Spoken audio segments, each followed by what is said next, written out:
going on, everybody? This is Rob from robthetrainer.com and Fitness Together in the North End. Today's video, I want to go over the Sumo deadlift. Again, a couple days ago I posted a question saying, what exercises or aspects of your workout or program are you having trouble with? And one of my friends shot back with the Sumo deadlift. And that's totally understandable. This is an exercise that I think a lot of people screw up. Heck, the deadlift in general is one that people make a lot of mistakes on, where they think it's an exercise for your lower back or things like that. So I wanted to clear this up, but because the Sumo deadlift was something that was specifically asked for, we're going to shoot the video talking about that. Now, a couple quick deadlifting basics that you should know. The deadlift is an exercise that does work all of the muscles of your upper body, but primarily your posterior chain. When we start doing the Sumo deadlift as opposed to the conventional deadlift, you're going to use a little bit more of the outer part of your hips and a little bit more of your quadriceps than you would in a conventional deadlift where your feet are stuck together. Sumo would just essentially mean feet are way out apart. Think like a sumo stance, like a sumo wrestling. Number two, that again people mess up a lot, is how to brace properly for that deadlift. When you brace for your abs for the deadlift, it's not you sucking your belly button in towards your spine. In fact, you're actually trying to take a big breath into the abdomen while keeping the ribs down, not letting that chest flare up here, but ribs are down, and then at that point, you're gonna brace those abs like somebody who's gonna walk up to you and punch you in the stomach.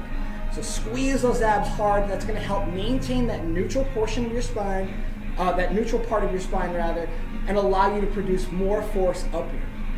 And lastly, again, this goes for almost all deadlifting. I'm not always a huge, stickler for footwear, but with the deadlift or a heavy squat, don't do these in running shoes.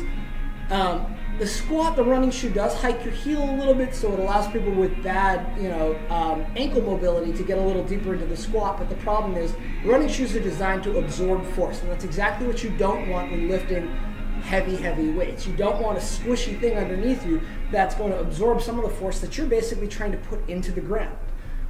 For the deadlift, it is even more important because it's pitching you forward. Again, with your heel up, it's putting more of the weight on the ball of your foot, where ideally you want to be pressing down into the ground and maybe even slightly backwards. So again, you want to make sure that you have a good amount of solid surface under your foot. Now, if you don't have a good pair of weightlifting shoes or solid flat bottom shoes, like minimalist shoes like the Nike, Freeze or training things or Reebok CrossFitters, even a pair of wrestling shoes like I've got on now, which I prefer to deadlift in, or Chuck Taylors, which cost you about $20, and you're simply just somebody, hey, I go to the gym and I occasionally deadlift. Just strip the running shoes off. Do this in your socks or barefoot. Again, you're going to find that you're going to be way stronger. You're going to produce a lot more force into the ground, and you're also going to feel the ground a lot better, so you can use the right muscles correctly. So now that we've gotten all that kind of stuff out of the way, I'm going to go over the actual Sumo deadlift. The Sumo deadlift, like I said, we're starting off with a much wider stance than we would in a conventional, and there are a couple modifications between with people who aren't quite ready for a Sumo deadlift, who usually lift conventional, but maybe that's bothering their back. They do like a modified version. But again, today we're going right with the regular Sumo stance. I want you to sit your feet as wide as you can, comfortably, where you still feel like you're in a position of power with those toes turned out. For me, it looks something like this here. I actually use the rings and kind of set the middle part of my foot right at that power ring in the barbell here. At this spot, I'm extended, as you can see. I'm pretty wide here, but I don't feel like I've lost any power. Now, if I tried to get all the way out to the side here, I'd be shot. My hips get locked up. I just don't have that strength and that stability there. So for me, again, the power rings, but play with it. Depending on the length of your legs and the mobility of your hips, it's going to change. Point number two, toes should be pointed out. They're not pointed straight ahead. Again, that's just going to cause you to roll out to the outer part of your foot. You want that weight over the midfoot. And three, the bar should be very close. So now we've got that setup of your footing. As you descend down to grab the bar, you want to try to keep that torso as upright as you possibly can, while keeping the hips also close to the bar. So that means you're going to have to spread those knees and open those hips up, thinking like you're pushing out here as you get down.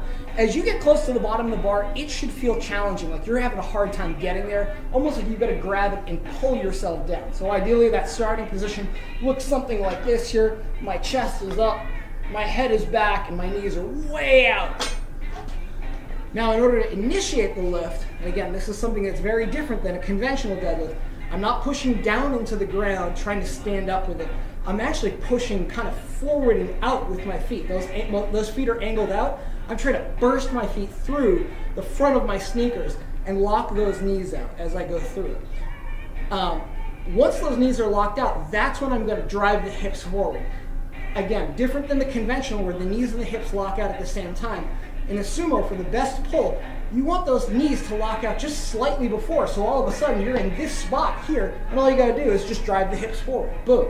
You've shortened the range of motion completely with that, allowing you to pull more weight, using more of the muscles of your hips without getting that upper back really cranking as you come through.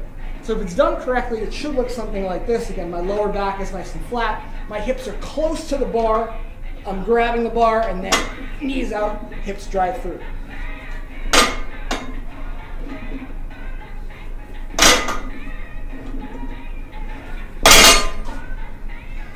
Guys, I hope that was helpful for you. If you have any questions, you can always email me, rob@robthetrainer.com.